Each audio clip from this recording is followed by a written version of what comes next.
My name is Natalie Reeves, and at 31 years old, I never expected to hear from my father again. 5 years of complete silence had taught me to stop hoping. Then last Thursday morning, an envelope appeared on my apartment doorstep with his familiar handwriting. My heart nearly burst with joy. When I called my successful entrepreneur stepmother, Carolyn, to share the news, her response sent chills down my spine. She demanded to see it immediately. As I slid the letter across her glass desk at her downtown Seattle office, she studied it with a magnifying glass, her face growing pale. "Look closer at the postmark, Natalie," she said, her voice trembling. What I discovered next changed everything I thought I knew about my father's disappearance. Before we jump back in, tell us where you're tuning in from, and if this story touches you, make sure you're subscribed, because tomorrow, I've saved something extra special for you. Before I tell you what we found that turned my world upside down, let me know where you're watching from in the comments below, and hit that subscribe button if you've ever received news that completely shattered everything you believed about someone you love. Because what happened next will make you question whether silence always means abandonment, or if sometimes it means the ultimate sacrifice.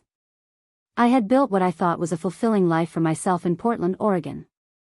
Working as a documentary filmmaker for an independent production company, I specialized in stories about environmental conservation and social justice. My converted loft apartment in the Pearl District might have been modest, but it had exposed brick walls and floor-to-ceiling windows that flooded the space with natural light.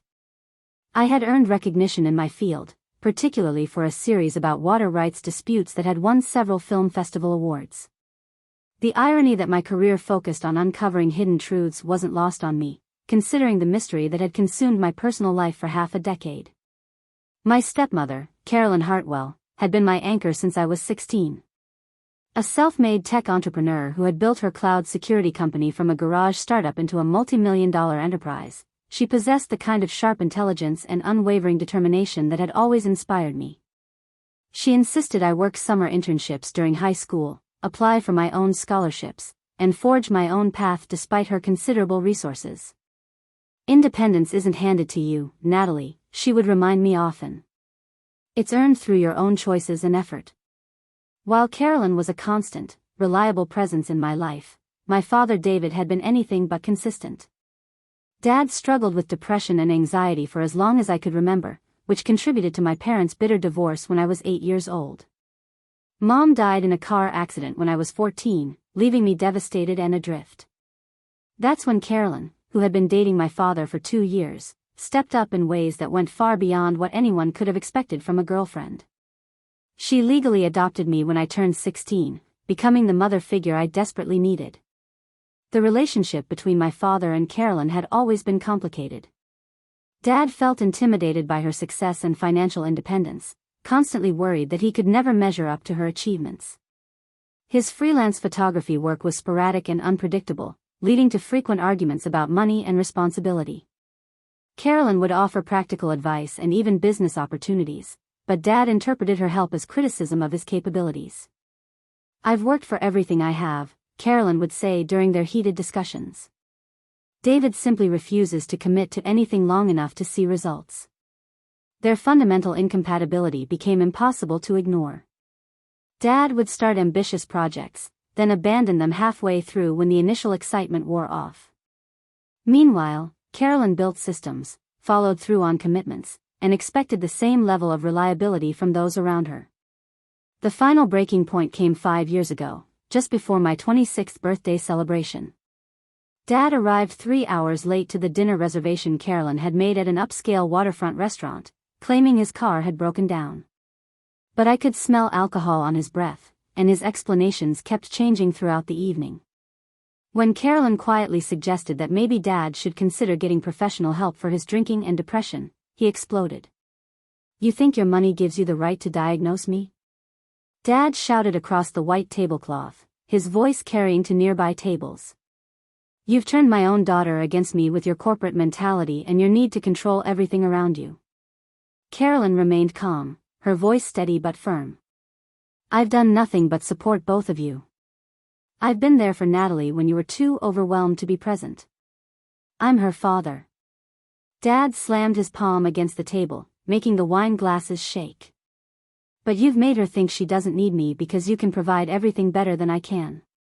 How am I supposed to compete with your perfect life and your perfect solutions? I tried desperately to intervene, my birthday dinner turning into a public spectacle that had other diners staring at our table. Please, both of you, can we just try to have one peaceful family meal? I pleaded, feeling tears building behind my eyes. But Dad was beyond reasoning, his long-suppressed resentments finally erupting. He threw his napkin down and stood up abruptly, his chair scraping loudly against the floor. I'm done pretending this works, he declared, his voice breaking. I'm done being the failure in this family triangle. I'm done watching you both move forward without me. Preparing and narrating this story took us a lot of time, so if you are enjoying it, subscribe to our channel, it means a lot to us. Now back to the story. He turned to me with tears streaming down his face, his voice dropping to a whisper that somehow felt more devastating than his shouting. Natalie, when you're ready to have a relationship with your real father instead of the perfect parent she's created for you, you'll know how to find me. And then he walked out of the restaurant, leaving Carolyn and me sitting in stunned silence while other patrons pretended not to watch our family fall apart in real time. I ran after him into the parking lot, calling his name desperately as the Pacific Northwest rain began to fall. Dad, wait. Please don't leave like this. But he was already in his beat-up Honda Civic, backing out of the parking space without looking at me. The last image I have of my father is his taillights disappearing into the Seattle traffic on a rainy March evening. That was the last time I saw David Reeves alive. Or so I thought until last Thursday morning, when everything I believed about his disappearance was about to be turned completely upside down. In the 5 years since Dad's disappearance, I had built what most people would consider a successful life in Portland. Every morning at 6 a.m., I'd wake up in my converted loft apartment and go for a run along the Willamette River, watching the sunrise paint the water in shades of gold and amber. The routine had become sacred to me, a way to start each day with clarity and purpose. My work at Pacific Northwest Documentary Films had grown from an entry-level production assistant role to senior producer, specializing in environmental and social justice stories that actually mattered. Last year, my 3-part series, Hidden Waters, about corporate pollution in rural Oregon had not only won the Northwest Film Festival's Best Documentary Award but had also led to actual policy changes. 2 contaminated sites were cleaned up because of our investigation, affecting the lives of over 3,000 residents in small farming communities. The recognition felt good, but what mattered more was knowing my work had real impact. I'd found my calling in giving voice to people whose stories might otherwise never be heard: farmers fighting chemical companies, indigenous communities protecting sacred lands, whistleblowers exposing environmental crimes. Maybe it was because I understood what it felt like to have your truth ignored or dismissed. My apartment reflected this passion for authentic storytelling.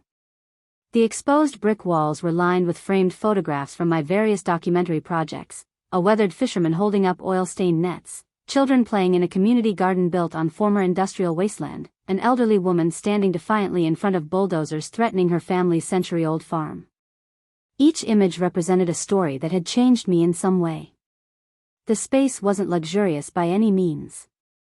I'd furnished it mostly with pieces from estate sales and thrift stores, things with character and history rather than expensive designer items.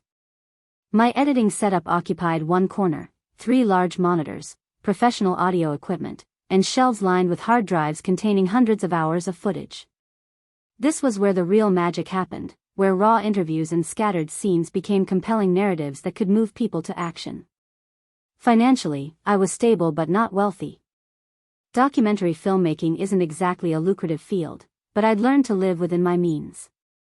I drove a reliable but aging Subaru Outback that had taken me to remote locations across the Pacific Northwest. My monthly budget was carefully managed, enough for rent, groceries, equipment maintenance, and a small emergency fund.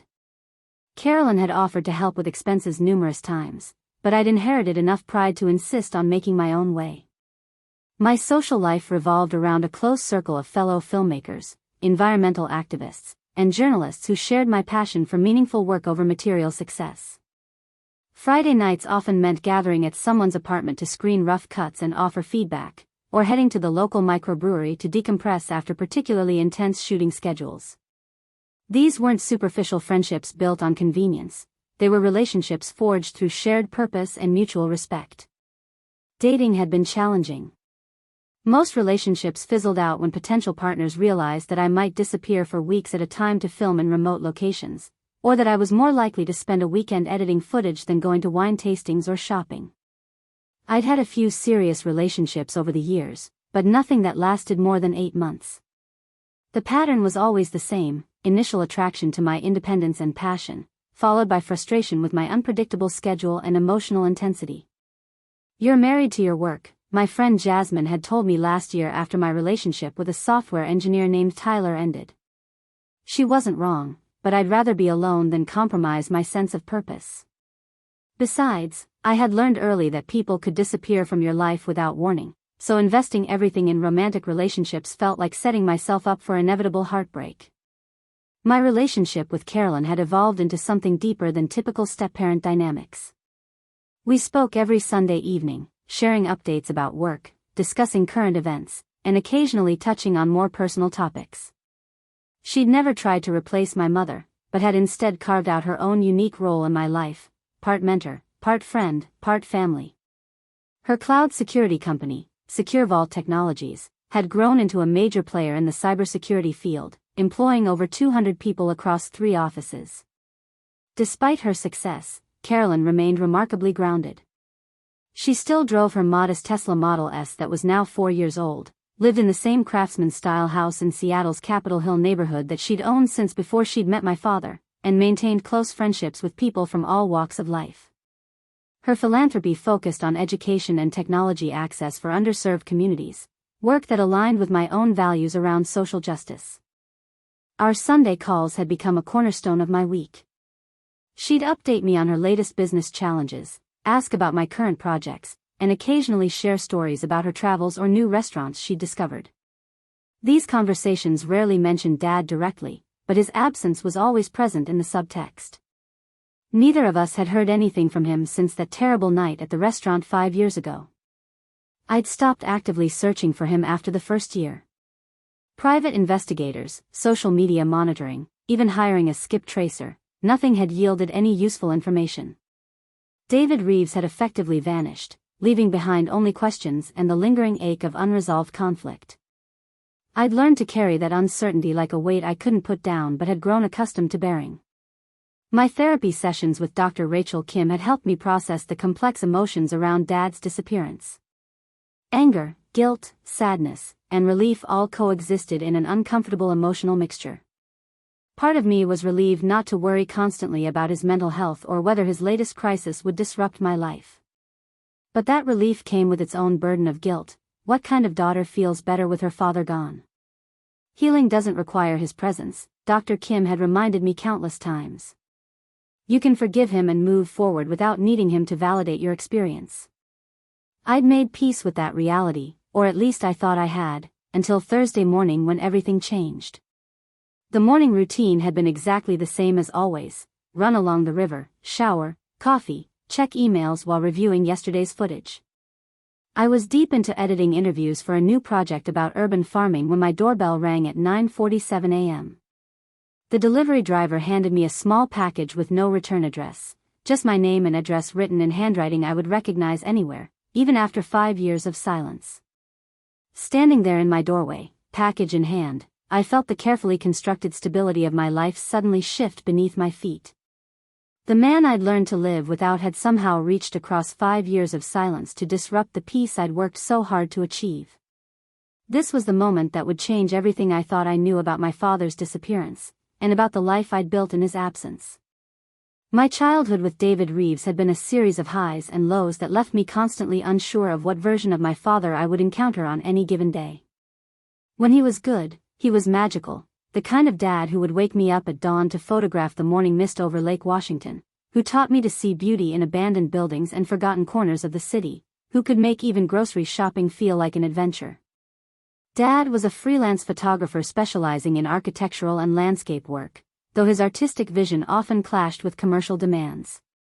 I remember spending Saturday afternoons in his makeshift darkroom, watching images slowly appear in the developer solution like secrets being revealed. He would explain how light and shadow could tell stories, how the right angle could transform something ordinary into something extraordinary. Those moments felt sacred, just the two of us creating something beautiful together. But even as a young child, I sensed the fragility beneath his creative passion. Dad's moods could shift without warning, from enthusiastic and energetic to withdrawn and distant. Some mornings he would burst into my room with elaborate plans for day trips to Mount Rainier or the Olympic Peninsula, his camera gear already packed and ready. Other mornings he wouldn't emerge from his bedroom until well past noon, moving through the house like a shadow of himself. My mother, Linda, tried to create stability around Dad's unpredictability. She worked as a nurse at Seattle Children's Hospital, maintaining steady employment and benefits while Dad's income fluctuated wildly. I didn't understand the tension between them when I was small, but I could feel it in the careful way Mom spoke to Dad, as if she were constantly gauging his emotional state before deciding what to say. The arguments usually happened after I was supposed to be asleep, muffled voices carrying through the thin walls of our Ballard rental house. "You can't just disappear for 3 days without calling, David," Mom would say, her voice strained with exhaustion. "Natalie keeps asking where you are, and I don't know what to tell her." Dad's responses were harder to make out, but I could hear the defensive edge in his tone, the way his voice would rise when he felt cornered. When Dad was present and engaged, he was the parent I preferred. Mom was practical and nurturing, but Dad understood my imagination in ways that felt magical.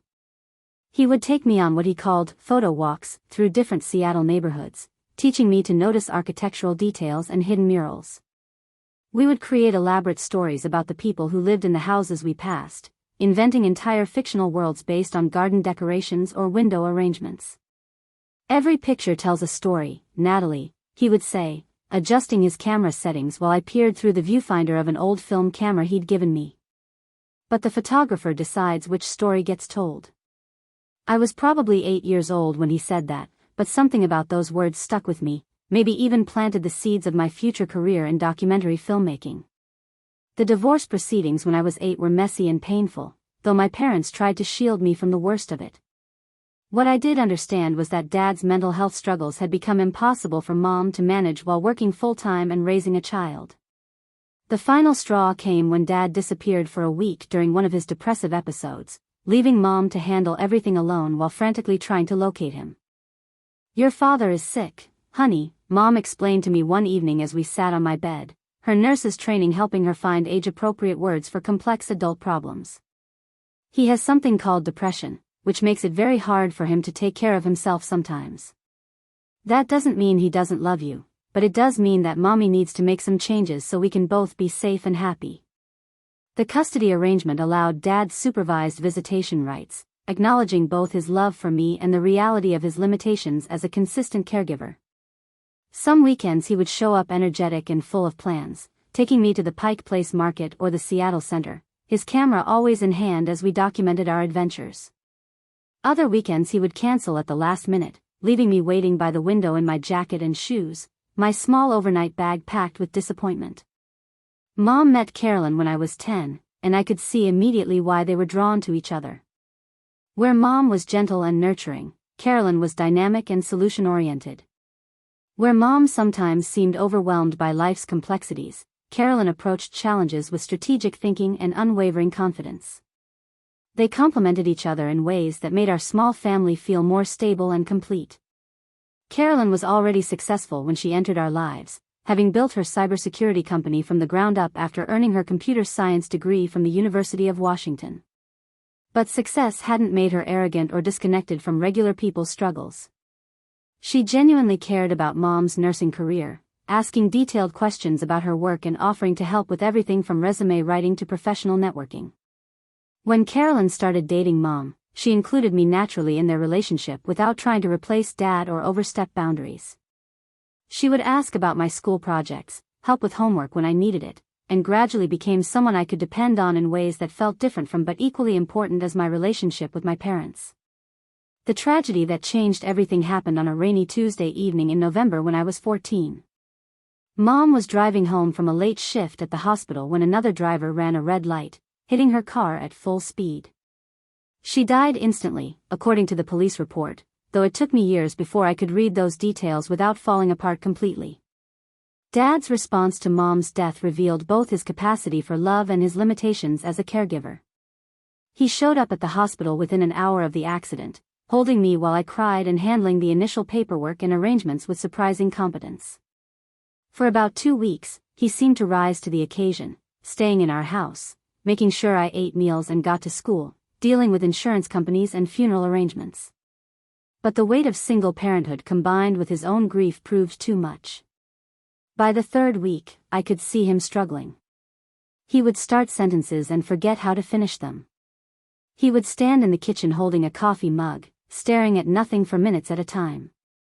He stopped showering regularly and began sleeping until early afternoon, leaving me to get myself ready for school and find my own breakfast. Carolyn had been Mom's closest friend and had helped with funeral arrangements from the beginning. When it became clear that Dad was overwhelmed, she stepped in with characteristic directness and compassion. "David, you're drowning," she told him one evening after I'd gone to bed, though I could hear every word from the top of the stairs. "Natalie needs stability right now, and you need time to grieve. Let me help." The conversation that followed was tense but ultimately productive. Dad acknowledged that he couldn't provide the consistent care I needed while managing his own mental health crisis. Carolyn offered to take temporary custody, with the understanding that Dad could visit whenever he was able and that the arrangement could be re-evaluated as his situation improved. What was supposed to be temporary became permanent when Dad's depression deepened over the following months. He would visit sporadically, sometimes staying for dinner and helping with homework, other times canceling at the last minute. Gradually, his visits became less frequent, though he always remembered my birthday and major holidays with thoughtful gifts and handwritten cards. By the time I was 16, Carolyn had officially adopted me, creating legal stability while maintaining respect for Dad's role in my life. She never spoke negatively about him, even when his inconsistency hurt me. Instead, she would say things like, "Your father loves you very much, but love and capability are different things. Both matter, but you deserve people in your life who can show up consistently." During my teenage years, Dad's visits followed a predictable pattern. He would appear during my school breaks or summer vacation, enthusiastic about reconnecting and full of plans for quality time together. We would have wonderful days together, photographing urban landscapes, exploring new neighborhoods, talking about art and creativity and life. But then he would gradually withdraw again, overwhelmed by the responsibility of consistent relationship maintenance. The frustrating part was that I could see glimpses of the father he could have been if his mental health had been different. During his good periods, he was insightful, creative, and deeply caring. He understood my artistic sensibilities in ways that even Carolyn couldn't quite match. He would look at my early attempts at filmmaking with genuine appreciation, offering technical advice and encouraging my creative instincts. But those good periods were always temporary. Just when I would start to trust that maybe this time would be different, Dad would disappear again, leaving me to manage the disappointment while Carolyn picked up the pieces of my emotional aftermath. It was Carolyn who attended my high school graduation, my college orientation, my film festival awards ceremonies. Dad would send congratulatory texts or emails, but his physical absence at important moments became the defining characteristic of our relationship. The pattern continued through my early 20s, creating a complicated emotional dynamic where I simultaneously craved his approval and resented his unreliability. I loved him deeply but had learned not to depend on him for anything important. This push-pull dynamic shaped my approach to all relationships, making me simultaneously independent and guarded, passionate about my work but cautious about personal connections. Looking back now, I can see how Dad's inconsistency prepared me for a career in documentary filmmaking, where you learn to expect the unexpected and adapt quickly to changing circumstances. But it also left me with deep questions about love, responsibility, and what we owe to the people who matter most to us, questions that his 5-year disappearance had only intensified. The evening that destroyed our family started like many others, with hope that maybe this time would be different. I had spent weeks planning my 26th birthday celebration, carefully choosing the waterfront grill because it offered stunning views of Puget Sound and had a private dining room where we could talk without interruption. More importantly, it was the kind of upscale restaurant that might encourage Dad to stay sober and present for the entire evening. Carolyn arrived first, as always punctual and elegant in her navy blazer and pearls. She carried a beautifully wrapped gift and wore the kind of genuine smile that had made me feel cherished since I was 14. "Happy birthday, sweetheart," she said, kissing my cheek and handing me the package. Inside was a professional-grade microphone system for my documentary work, something I'd mentioned wanting but could never afford on my filmmaker's budget. "Carolyn, this is too much," I protested, though I was already imagining how much clearer my interview audio would sound with this equipment. "Nonsense," she replied, settling into her chair and adjusting the cloth napkin in her lap. "Good tools make good work possible.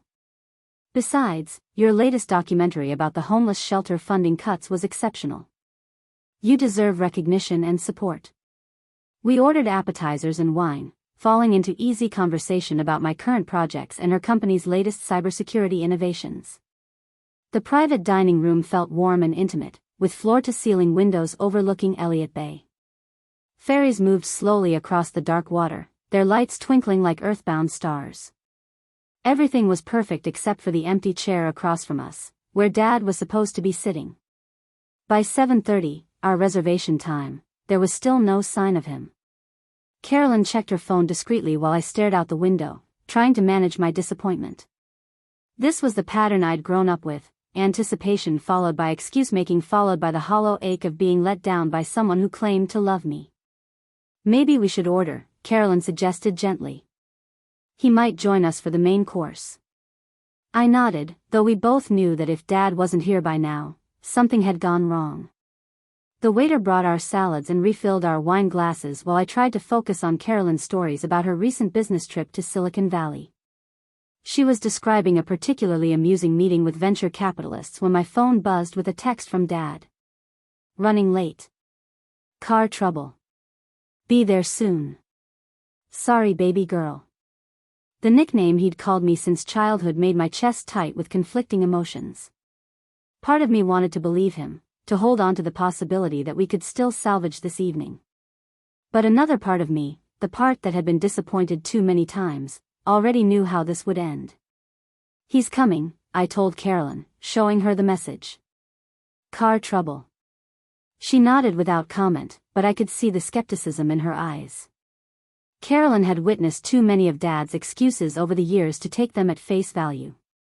Still, she maintained polite optimism, continuing our conversation while we waited. Dad finally appeared at 8:45, more than an hour late, looking disheveled and out of breath. His hair was uncombed, his shirt wrinkled, and there was something off about his movements, not quite drunk, but not entirely sober either. He approached our table with exaggerated apologies and theatrical gestures that immediately put me on edge. "Natalie, sweetheart, I'm so sorry," he said, leaning down to kiss my forehead. The smell of alcohol on his breath was faint but unmistakable. "You look absolutely beautiful. 26 years old, I can't believe my little girl is all grown up." He turned to Carolyn with forced cheerfulness.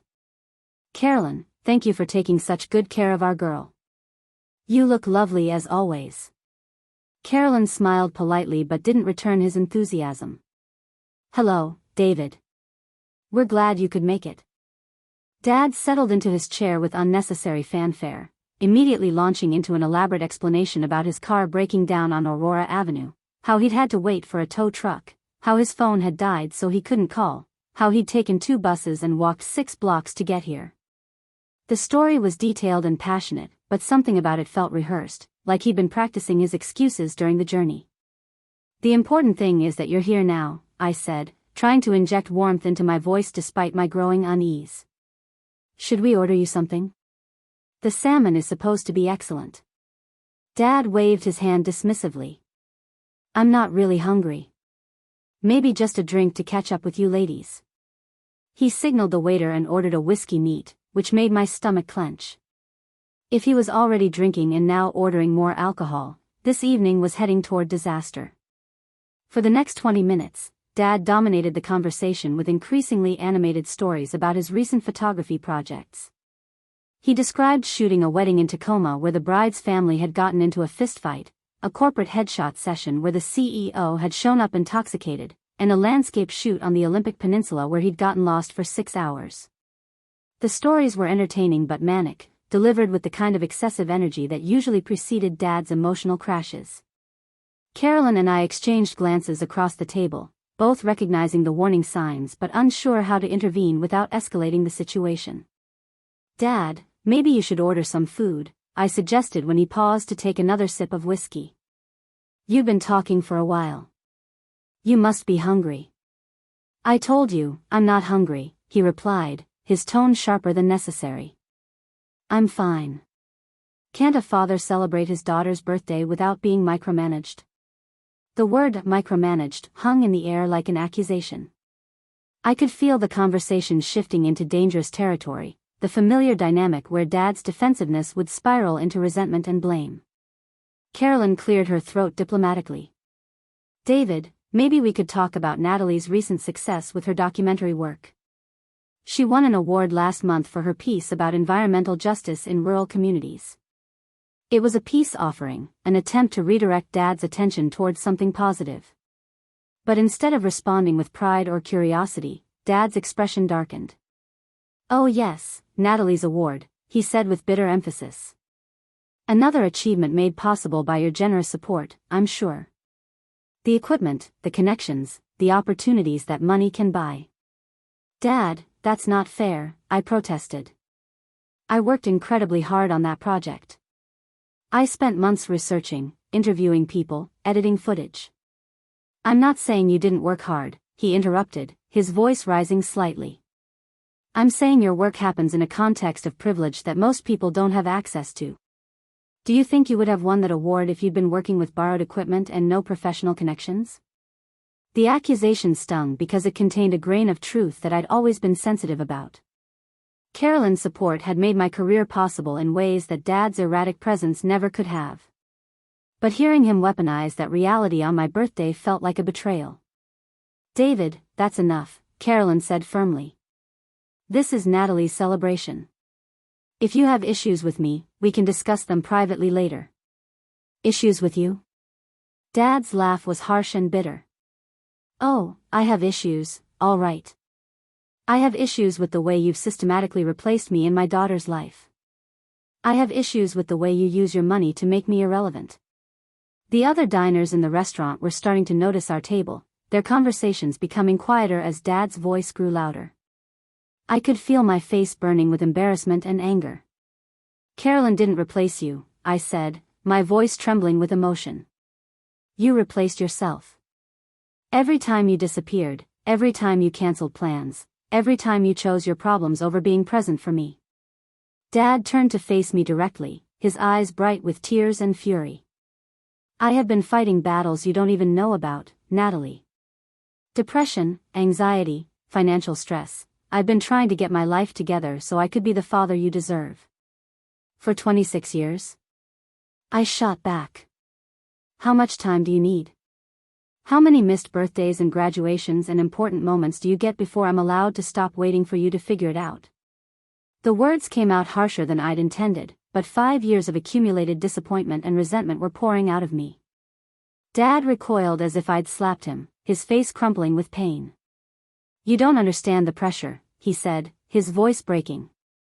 "Living in the shadow of her success, knowing that anything I achieve will look pathetic in comparison. How am I supposed to compete with someone who can write a check and solve any problem?" Carolyn had remained quiet during our exchange, but now she leaned forward with steely composure. "I have never asked you to compete with me, David. I've asked you to show up consistently for your daughter. That doesn't require money, it requires commitment." "Easy words from someone who's never struggled," Dad replied venomously. "Someone who's never had to choose between paying rent and buying their child a birthday gift. Someone who's never felt like a failure every single day." "You're right," Carolyn said evenly. "I've been fortunate. But I've also worked 16-hour days for 20 years to build what I have. And I've used those resources to support both you and Natalie whenever you'd let me." Dad stood up abruptly, his chair scraping loudly against the floor. The other diners were openly staring now, their conversations completely stopped. "I'm done," he announced, his voice carrying across the dining room. "I'm done with your charity. I'm done with feeling like a burden. I'm done with pretending this family arrangement works. He turned to me with tears streaming down his face, his voice dropping to a whisper that somehow felt more devastating than his shouting. Natalie, I love you more than my own life. But I can't keep being the broken piece in your perfect world.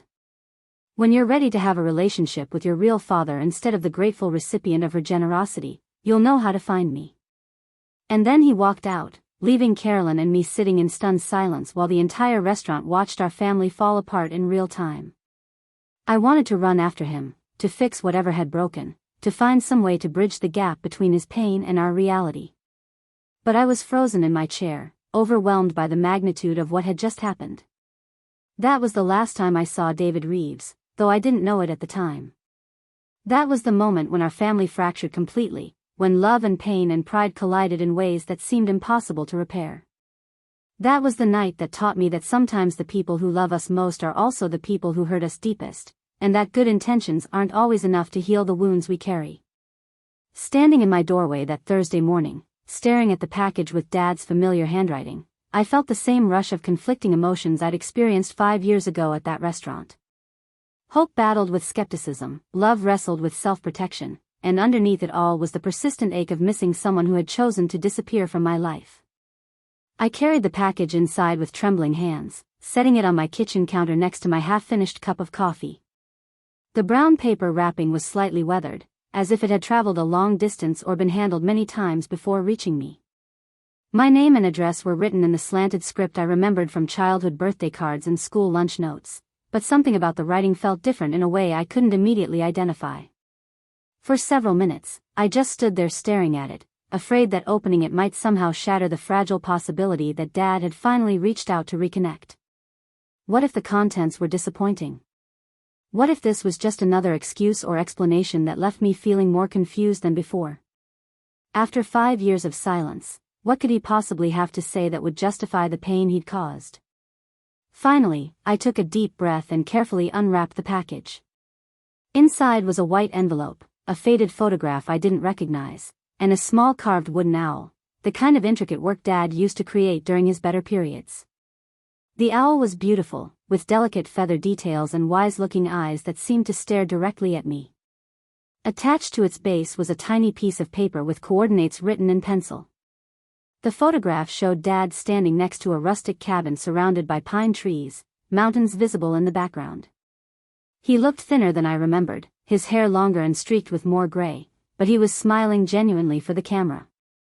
On the back, someone had written, "New Beginnings, Montana, 2023, in handwriting that definitely wasn't his. With shaking hands, I opened the envelope and unfolded the single page inside. My dearest Natalie, I know you have every right to hate me for disappearing without explanation. These 5 years have been the hardest of my life, not because of where I've been, but because of who I've been separated from. I've found peace here in the mountains and learned to manage my demons in ways I never could before. There's something important I need to tell you about why I had to leave, but it's not safe to explain in writing. The owl will guide you to me when you're ready. I understand if you're not ready, and I understand if you never will be. But if there's any part of you that wants answers, follow the coordinates. I love you more than the mountains love the sky. Always your father, David." I read the letter 3 times, my emotions cycling through relief, confusion, and mounting suspicion. The tone was unlike anything Dad had ever written to me, too poetic, too philosophical, lacking his usual self-deprecating humor and specific references to our shared memories. And what did he mean about it not being safe to explain in writing? More troubling was the phrase about loving me more than the mountains love the sky. Dad was a photographer who appreciated natural beauty, but he'd never been given to flowery metaphors. His communication style was direct, sometimes blunt, peppered with dark humor and pop culture references. This letter sounded like someone trying to imitate how they thought a father should write to his estranged daughter. I immediately called Carolyn, my hands still shaking as I dialed her number. She answered on the second ring, her voice carrying the crisp efficiency of someone in the middle of a busy workday. "Natalie? Is everything okay? You sound upset." "I got a letter from Dad," I blurted out, the words tumbling over each other. "Actually, a package." with a carved owl and coordinates and a photograph from Montana. There was a long pause on the other end of the line. When Carolyn spoke again, her voice was carefully controlled. What exactly did the letter say? I read it to her word for word, including the strange metaphor about mountains and sky. Another pause, longer this time. Natalie, I need you to bring that letter to my office immediately. Can you come now? Something in her tone sent chills down my spine. Carolyn, you're scaring me. What's wrong? I'd rather discuss this in person. I've cleared my afternoon. Can you be here in an hour? I agreed and drove to downtown Seattle in a state of mounting anxiety. Carolyn's office occupied the top floor of a sleek glass building with panoramic views of Elliott Bay. Her assistant, Janet, greeted me with unusual solemnity and ushered me directly into Carolyn's private office. Carolyn was standing by the window when I entered, her usually perfect posture rigid with tension. She turned as I approached, and I was shocked to see genuine fear in her eyes. Let me see everything, she said without preamble. I handed her the letter, photograph, and wooden owl. She examined each item carefully, her expression growing more troubled by the second. Then she walked to her desk and opened a locked drawer, pulling out an envelope I didn't recognize. I received this 2 weeks ago, she said, handing it to me. I didn't tell you because I wasn't sure it was genuine, and I didn't want to upset you unnecessarily. The second letter was addressed to Carolyn in handwriting that looked similar to Dad's but contained subtle differences I was beginning to notice. The content was more direct than the letter I'd received, asking Carolyn to transfer $50,000 to a specific account for a time-sensitive business opportunity that would allow Dad to finally provide for Natalie the way she deserves. Carolyn, these letters. I started, my voice trailing off as the implications hit me. Are not from your father, she finished grimly. At least, not the David we know. The handwriting is close but not exact. The language patterns are wrong. And there are other problems. She pointed to specific words in both letters, showing me how certain letter formations were inconsistent with Dad's natural writing style. The pressure of the pen strokes was different, the spacing between words was wider than his usual script, and several phrases were completely out of character for him. But who would do this? I asked, feeling sick to my stomach. And why? Carolyn sat down heavily in her chair, suddenly looking older than her 52 years. That's what we need to find out. Someone is either impersonating your father to scam money from us, or... She didn't finish the sentence, but I could guess what she was thinking. Either Dad was involved in some kind of fraud scheme, or something had happened to him and someone was using his identity for criminal purposes. What do we do? I whispered, clutching the wooden owl so tightly that its carved edges pressed into my palm. We find out where your father really is, Carolyn said, reaching for her phone. I'm calling someone who can help us get answers. While Carolyn made arrangements with a private investigator, I studied the wooden owl more closely. The craftsmanship was excellent, potentially matching Dad's skill level, but something about it felt different from the pieces he'd made for me over the years. His work always had a slightly imperfect quality that made it feel authentic and personal. This owl was almost too perfect, as if it had been machine-carved and then hand-finished. The coordinates on the attached paper led to a location in the Bitterroot Mountains of Montana, according to my quick internet search. The area was remote, accessible only by hiking trails or four-wheel-drive vehicles. If Dad was really there, he had chosen an extremely isolated location for his new life. But the more I thought about it, the less likely it seemed that Dad would have moved to Montana without telling anyone. He'd lived in the Pacific Northwest his entire life, maintaining friendships and professional connections despite his personal struggles. Even during his worst periods, he'd never talked about wanting to disappear into the wilderness. Thomas Mitchell arrived at Carolyn's office within 2 hours. The private investigator was a former Seattle police detective with graying temples and kind eyes behind wire-rimmed glasses. He listened carefully as we explained the situation, taking detailed notes and examining both letters without touching them directly. First thing we need to establish is your father's current location and status, he said, looking up from his notebook. When was the last time either of you had confirmed contact with him? I described Dad's disappearance after the birthday dinner, my failed attempts to locate him, and the 5 years of complete silence that followed. Carolyn provided additional details about Dad's last known address, employment history, and financial information. The handwriting analysis will take a few days, Mitchell explained, but based on my preliminary examination, I agree these letters weren't written by the same person. Someone is definitely impersonating your father, either with or without his knowledge. The phrase, without his knowledge, hung in the air like a threat. If Dad wasn't involved in creating these letters, where was he? And if someone was using his identity without permission, what had happened to him? There's another possibility we need to consider, Mitchell continued gently. Your father might be in some kind of trouble, financial, legal, or personal, and these letters could be part of a larger scheme he's been forced to participate in. Carolyn and I exchanged glances. The idea that Dad might be a victim rather than a perpetrator was almost more frightening than thinking he'd betrayed us. At least betrayal was something we could understand and respond to. But if he was in danger and had been for years while we assumed he'd abandoned us. What's our next step? Carolyn asked, her business instincts taking over.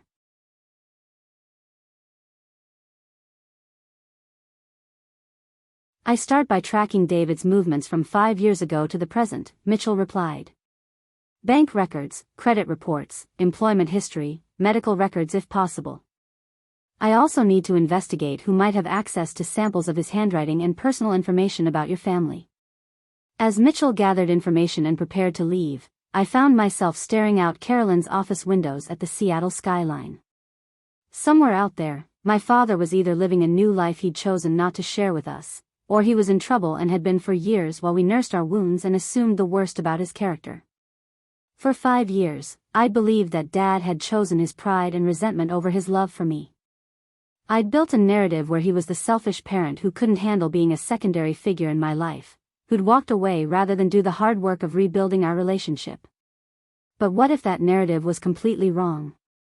What if his disappearance hadn't been about choosing pride over love, but about protecting us from something we didn't even know existed? The possibility that I'd been wrong about everything for 5 years was almost too much to process. If Dad hadn't abandoned us by choice, then I'd spent half a decade angry at a man who might have been suffering or in danger. The guilt of that realization was overwhelming. But underneath the guilt was something else, a tiny spark of hope that maybe the father I'd loved and lost was still out there somewhere, still thinking about me, still wanting to be part of my life. Maybe the silence hadn't been rejection after all. Maybe it had been sacrifice. 5. 3 days of investigation yielded results that turned everything I thought I knew about my father's disappearance completely upside down. Thomas Mitchell called Carolyn and me to his office on Sunday evening, his usually calm demeanor replaced by barely contained urgency. I found David, he announced without preamble as we settled into chairs across from his desk. But the situation is far more complex than either of you imagined. My heart hammered against my ribs. Is he okay? Where has he been? Mitchell opened a thick file folder and spread several documents across his desk. Your father has been living under federal protection for the past 4 years as a key witness in a major environmental crimes investigation. The words hit me like physical blows. Federal protection. Environmental crimes. Key witness. None of these concepts connected to the father I knew, the struggling photographer who could barely manage his own mental health, let alone participate in federal investigations. I don't understand, Carolyn said, voicing my confusion. David was a freelance photographer. What could he possibly know about environmental crimes? Mitchell pulled out a photograph of Dad taken from surveillance footage. He looked different, healthier somehow, with clear eyes and a purposeful posture I hadn't seen in years. In 2019, about 6 months after your birthday dinner confrontation, David was hired to photograph a corporate retreat for Meridian Industries at their facility outside Spokane. He handed us a printed article from an environmental law website. Meridian Industries is a chemical manufacturing company that's been under federal investigation for illegal dumping of toxic waste in waterways throughout Washington and Oregon.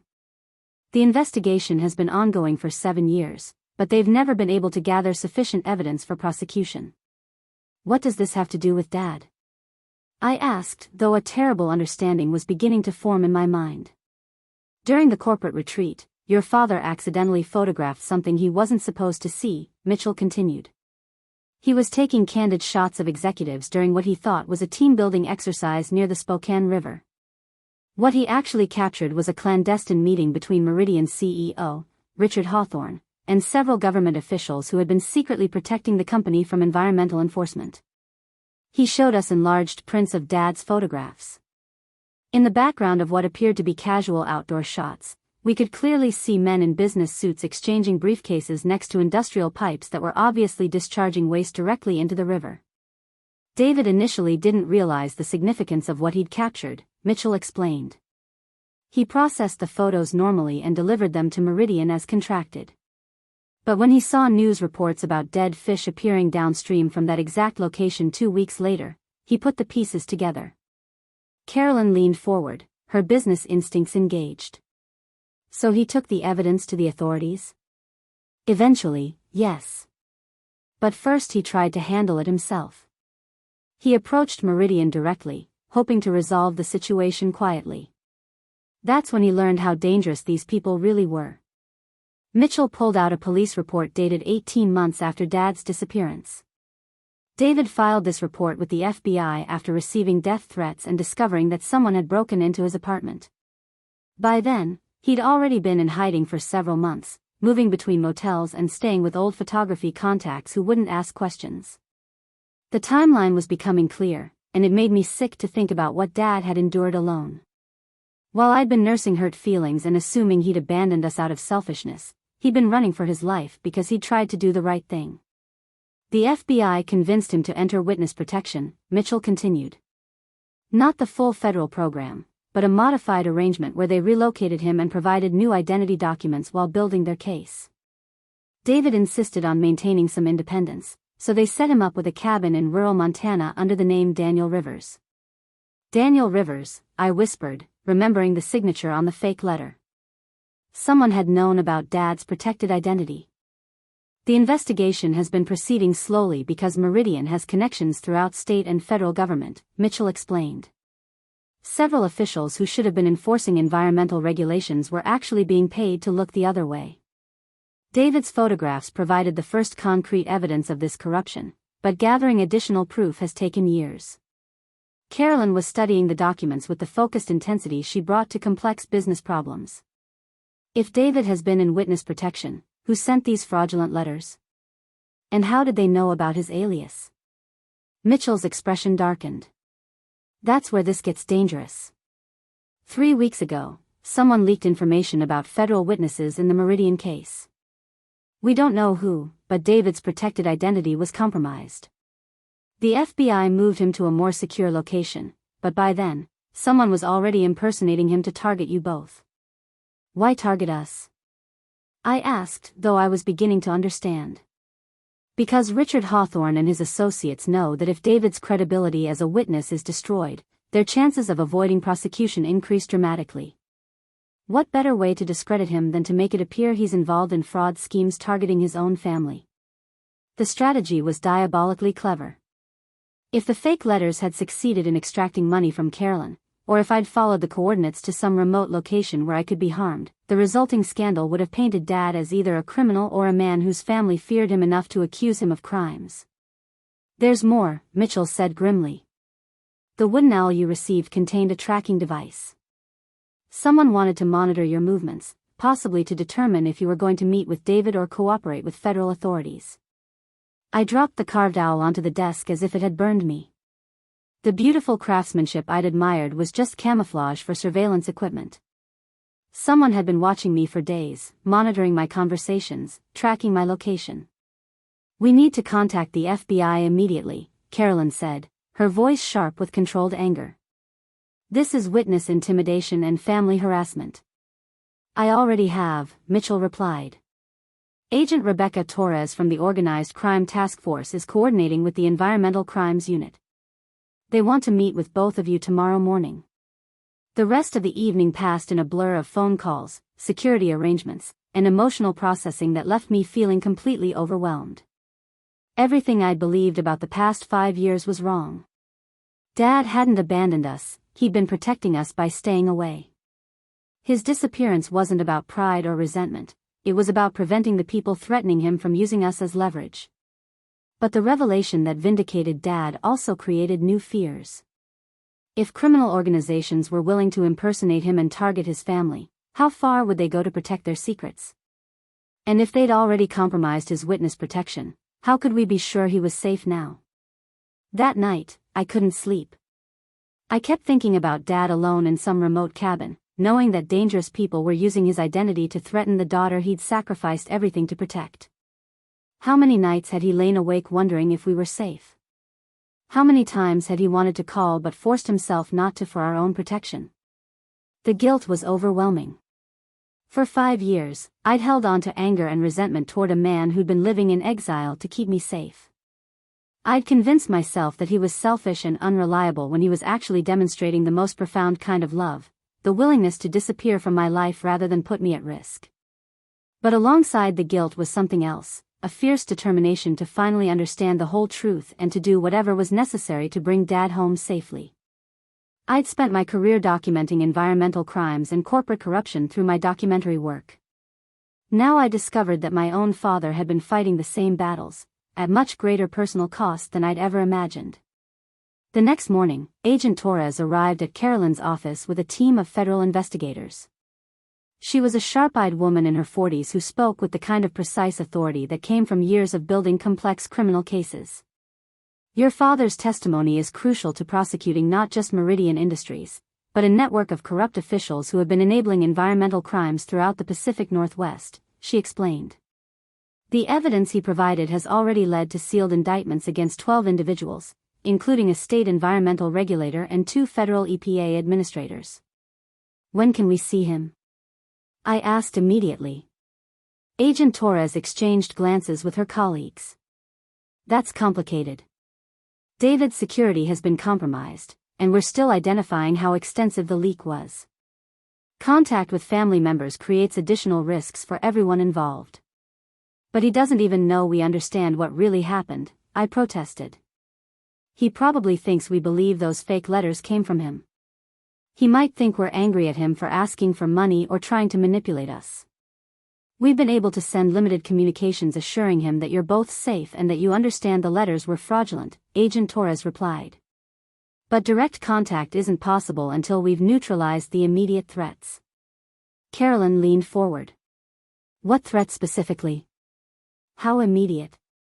Richard Hawthorne was arrested yesterday on federal charges, but several of his associates remain at large. We have reason to believe they're planning additional actions to discredit or eliminate witnesses before the case goes to trial. The clinical way Agent Torres discussed threats against our lives was terrifying. These weren't abstract legal proceedings, they were dangerous people who viewed murdering my father as a reasonable business strategy. There is one way you might be able to help, Agent Torres continued, pulling out a laptop computer. David has been working with our technical team to create a comprehensive digital archive of all his evidence. Photos, audio recordings, documentation of threats he received. But there are gaps in the timeline that your family perspective might help fill. She opened the video file, and suddenly Dad's face appeared on the screen. He looked directly into the camera with an expression of such love and determination that it took my breath away. If you're watching this, Natalie, it means the truth is finally coming out, he said, his voice thick with emotion. I know you must have questions about why I disappeared, why I couldn't find a way to stay in contact, why I let you think the worst of me for so long. Tears were already streaming down my face, but I couldn't look away from the screen. The night I left that restaurant, I was angry and hurt and feeling like a failure as your father. But what happened afterward changed everything. I discovered something that put dangerous people on my trail, and the only way to protect you and Carolyn was to disappear completely. Every day for 5 years, I've wanted to call you. Every birthday, every holiday, every milestone I've missed has been agony. But keeping you safe was more important than my need to be part of your life. He paused, wiping tears from his own eyes. I hope someday you'll understand that leaving you was the hardest thing I've ever done, and staying away was the greatest act of love I was capable of. Everything I've done since that night has been to build a case strong enough to put these criminals away forever, so I could finally come home to my daughter. The video ended, leaving me sobbing in Agent Torres's office while Carolyn rubbed my shoulders and the federal agents waited patiently for me to compose myself. 5 years of misunderstanding dissolved in that moment. Dad hadn't abandoned me, he'd been fighting for the chance to return to me safely. And now, finally, that chance was within reach. 6. The plan Agent Torres proposed was both brilliant and terrifying. Instead of waiting passively for Meridian's associates to make their next move, we would take control of the situation by using me as bait to draw them into a trap. Natalie, your documentary background makes you uniquely valuable to this operation, Agent Torres explained during our second meeting at the federal building. These criminals believe you received their fake coordinates and might try to locate your father. We want to let them think they're right. The strategy was deceptively simple. I would publicly announce that I was making a documentary about my father's disappearance, claiming to have new leads about his location in Montana. The announcement would serve multiple purposes. It would draw Meridian's remaining associates out of hiding while positioning me as someone actively searching for Dad rather than someone who might be cooperating with federal authorities. But what if they actually try to hurt her? Carolyn demanded, her protective instincts overriding her usual logical approach to problem solving. These people have already demonstrated they're willing to threaten families. That's exactly why this approach will work, Agent Torres replied. They need Natalie alive and credible if they want to use her to discredit David's testimony. Harming her would only strengthen the federal case against them. The logic was sound, but it required me to trust that criminals would act rationally rather than desperately. Still, the alternative was waiting indefinitely while Dad remained in hiding and dangerous people continued to threaten our family. I'll do it, I said, surprising myself with how quickly I made the decision. But I want guarantees about Dad's safety during the operation. Agent Torres nodded. David has been moved to a secure federal facility. He's under 24-hour protection, and he's been briefed on the plan. In fact, he specifically requested that we ask for your help.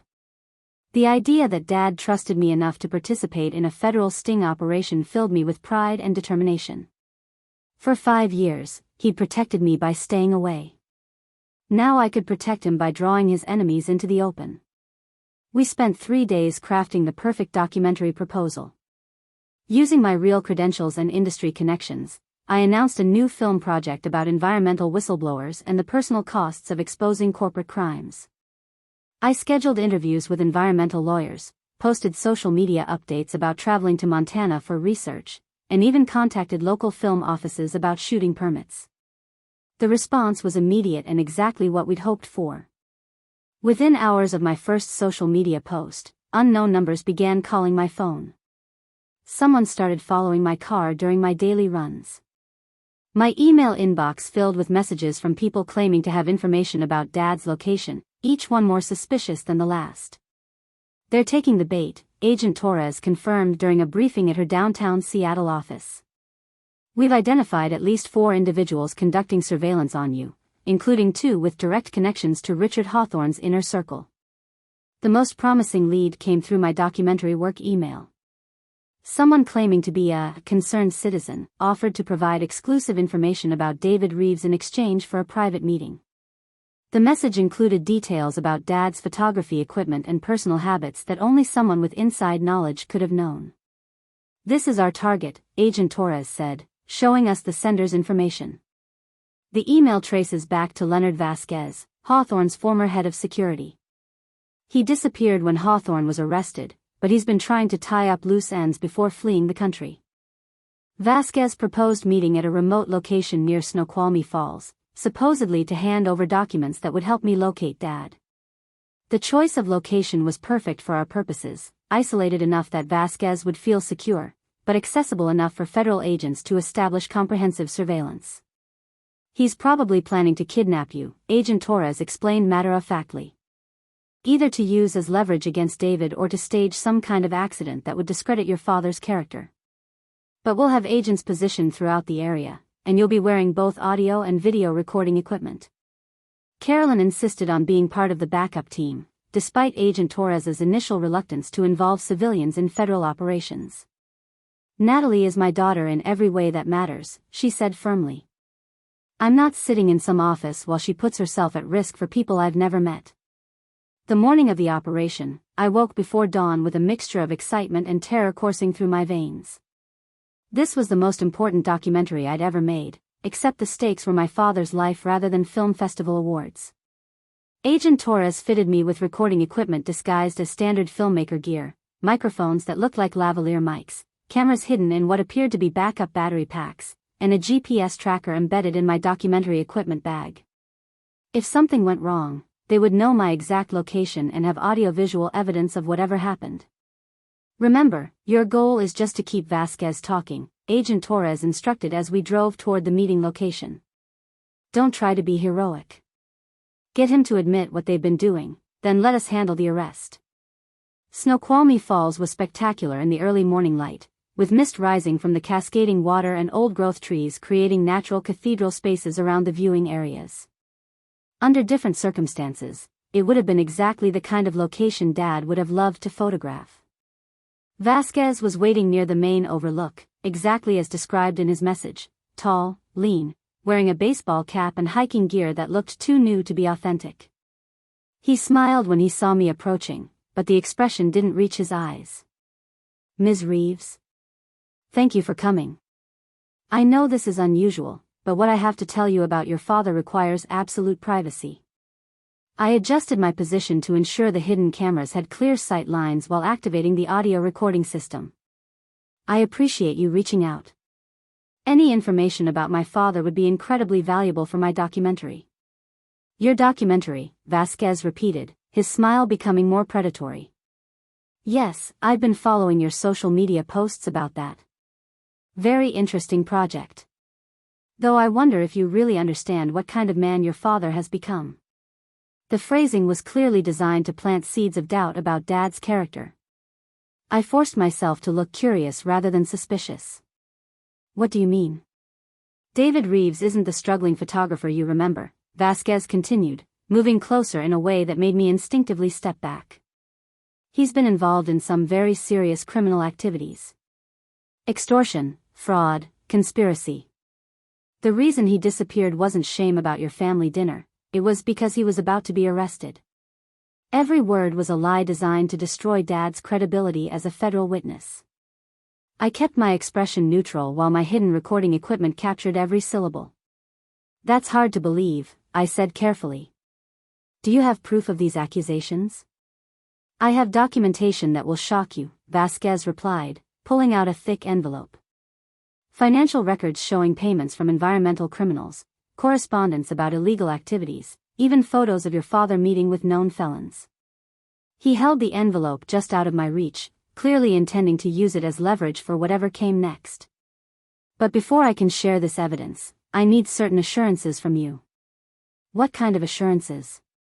Your father has been telling federal authorities lies about legitimate businesses, including my former employer.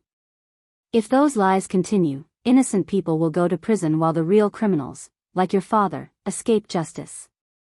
The irony was staggering. Vasquez was literally describing the opposite of reality while trying to convince me that Dad was the criminal. But his willingness to make these accusations on camera was exactly what the federal prosecutors needed to demonstrate witness intimidation. What do you want me to do? I asked, playing along with his scenario. Stop cooperating with any federal investigations. Publicly distance yourself from your father's allegations. And most importantly, convince him to recant his testimony before it destroys more innocent lives. Vasquez stepped closer again, and this time I could see the outline of a weapon beneath his hiking jacket. Your father loves you very much, Ms. Reeves. I'm sure he would do anything to ensure your safety and happiness. The threat was clear, though carefully worded to sound like concern rather than intimidation. I was about to respond when Agent Torres's voice crackled through my nearly invisible earpiece. We have enough. Signal for backup now. I touched my documentary equipment bag in the predetermined signal, then looked directly at Vasquez with newfound confidence. Actually, I think my father's testimony is going to do exactly what it's supposed to do, put criminals like you in prison where you belong. Vasquez's friendly mask dropped instantly, replaced by cold calculation. His hand moved toward his jacket, but before he could draw his weapon, federal agents emerged from concealed positions throughout the area. Leonard Vasquez, you're under arrest for witness intimidation, conspiracy, and threatening a federal witness, Agent Torres announced, her service weapon trained on him while other agents moved to secure the perimeter. The arrest happened so quickly that Vasquez barely had time to process what was occurring. One moment he was threatening me with carefully veiled language, the next he was face down on the ground with federal agents reading him his rights. You have the right to remain silent. Anything you say can and will be used against you in a court of law. As they led Vasquez away in handcuffs, I realized I was shaking with adrenaline and relief. The recording equipment had captured everything, his lies about Dad's character, his attempts to coerce me into interfering with federal testimony, and his thinly veiled threats against our family. Agent Torres approached me with something approaching a smile. Outstanding work, Natalie. That recording will be crucial evidence in the conspiracy charges against Meridian's remaining associates. Is it over? I asked, though I already knew the answer. This part is over, she replied. Vasquez was the last major threat we'd identified. With his arrest and Hawthorne already in custody, the immediate danger to your family has been neutralized. For the first time in a week, I allowed myself to hope that Dad might finally be able to come home. The criminals who had forced him into hiding were being systematically arrested, their conspiracy exposed, their threats neutralized. But as I looked out over Snoqualmie Falls, watching the eternal cascade of water that had been flowing long before any of us were born and would continue long after we were gone, I realized that bringing Dad home safely was only the beginning of our family's healing process. We still had 5 years of misunderstanding to work through, relationships to rebuild, and trust to restore. The federal case had revealed the truth about Dad's disappearance, but it couldn't undo the pain and confusion we'd all experienced during his absence. Still, for the first time since receiving that fake letter a week ago, I felt genuine hope that our family might have a future together. Dad had sacrificed everything to protect us, and now we had the chance to build something new from the foundation of that love. The hard work of reconciliation was just beginning, but at least now we could do it together, without the shadow of federal criminals hanging over our lives. 7. 2 weeks after Leonard Vasquez's arrest, I found myself standing in the parking lot of a nondescript government building in Spokane, my hands shaking as I prepared to see my father for the first time in 5 years. Agent Torres had arranged the reunion at a secure federal facility, with protocols in place to ensure our safety while Dad transitioned out of witness protection. Carolyn stood beside me, her usual composure replaced by nervous energy that matched my own. We'd driven from Seattle together that morning, using the 4-hour journey to process everything that had happened and prepare ourselves for what would undoubtedly be an emotional encounter. Are you ready for this? Carolyn asked, adjusting her jacket for the 3rd time in 5 minutes. I nodded, though I wasn't sure anyone could be ready for reuniting with a parent who'd been presumed lost. The past 2 weeks had been a whirlwind of legal proceedings, media interviews, and psychological preparation. Dr. Rachel Kim had helped me work through the complex emotions of discovering that my 5 years of anger and resentment had been based on a fundamental misunderstanding of Dad's motivations. Agent Torres met us at the entrance, her professional demeanor softened by what appeared to be genuine happiness. David's been looking forward to this reunion since the moment we told him you understood the truth about his disappearance, she said as she led us through security checkpoints and down institutional corridors. The family meeting room was designed to feel comfortable rather than official, with soft lighting, upholstered chairs, and large windows overlooking a garden area. But none of the thoughtful details could calm my racing heart as we waited for Dad to arrive. When the door opened and David Reeves walked in, I almost didn't recognize him. The man I remembered had been thin, anxious, perpetually carrying the weight of his own perceived failures. The person who embraced me now was still lean, but with the kind of strength that came from surviving genuine hardship. His hair was shorter and completely gray, his face lined with new wrinkles, but his eyes held a clarity and peace I'd never seen before. Natalie, he whispered against my hair as he held me tighter than he'd ever held me before. My brave, brilliant daughter. I've missed you every single day. I cried into his shoulder, 5 years of suppressed grief and confusion pouring out in waves. He smelled different than I remembered, like mountain air and wood smoke instead of photography chemicals and anxiety. But his voice was exactly the same, warm and slightly gravelly with emotion. When we finally separated, Dad turned to Carolyn with tears in his eyes. "Carolyn, I owe you an apology that's 5 years overdue. And a thank you that's even more overdue than that." Carolyn approached him carefully, her own emotional walls visibly cracking. "David, we all said things that night that we regret. But what you've done since then." "What I did was run away from my problems instead of facing them," Dad interrupted. "Yes, I ended up helping with something important, but that wasn't my intention when I left. I was angry and ashamed and convinced that I was toxic to everyone I loved." The three of us sat down around a small table, and for the first time in 5 years, our family was complete. But completion, I quickly discovered, was just the beginning of the real work we needed to do. We spent the morning photographing together, talking about composition and storytelling while creating new memories to replace the painful ones. As we worked, Dad shared his plans for a photography exhibition about environmental resilience, images that would tell stories of restoration and healing rather than just documenting damage and loss. "I want to use my work to give people hope," he explained, adjusting his camera settings while I filmed him for a short documentary about his artistic revival. "I spent so many years seeing only problems and failures. Now I want to show people what recovery looks like." A year after our reunion, our family had developed new traditions and dynamics that felt both familiar and completely different from our past. Sunday dinners rotated between Dad's apartment, Carolyn's house, and my loft, with each of us taking turns cooking and sharing updates about our work and lives. Dad's environmental photography had led to collaborations with conservation organizations and environmental lawyers, turning his artistic skills into advocacy tools. Carolyn's business continued to thrive, but she'd also begun funding environmental justice projects that aligned with Dad's work. I'd completed a documentary about the Meridian case and environmental crime whistleblowers that had premiered at the Seattle International Film Festival. But the most meaningful change wasn't professional, it was personal. We'd learned to communicate honestly about difficult emotions instead of avoiding conflict until it exploded. We'd established boundaries that protected everyone's well-being while maintaining close connections. Most importantly, we'd proven that love could survive misunderstanding, separation, and even the deepest kind of family trauma. Standing in my apartment on a recent evening, looking at the wooden bird carving that had started this entire journey, I reflected on how dramatically our lives had changed. The carved owl that had once contained surveillance equipment now sat on my bookshelf as a reminder that appearances can be deceiving, that truth is often hidden beneath surface assumptions, and that sometimes the people who love us most are the ones whose actions we understand least.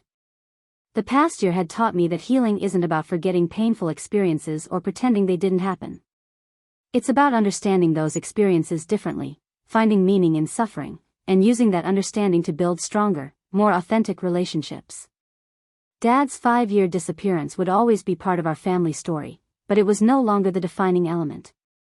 Instead, it had become the foundation for something deeper, a family rebuilt on honesty, mutual respect, and the hard-won knowledge that love sometimes requires sacrifice, patience, and the courage to start over completely. As I prepared for another Sunday dinner with Dad and Carolyn, I realized that the question I'd started with, why my father had abandoned us, had been completely wrong. The right question was, how do people who love each other find their way back to each other after making mistakes, facing crises, and discovering that their original understanding of the situation was incomplete? The answer, I'd learned, was slowly, carefully, and with the willingness to rebuild from scratch rather than trying to repair what was irreparably broken. Sometimes the greatest gift we can give the people we love is the space to become who they need to be, even if that process temporarily separates us from them.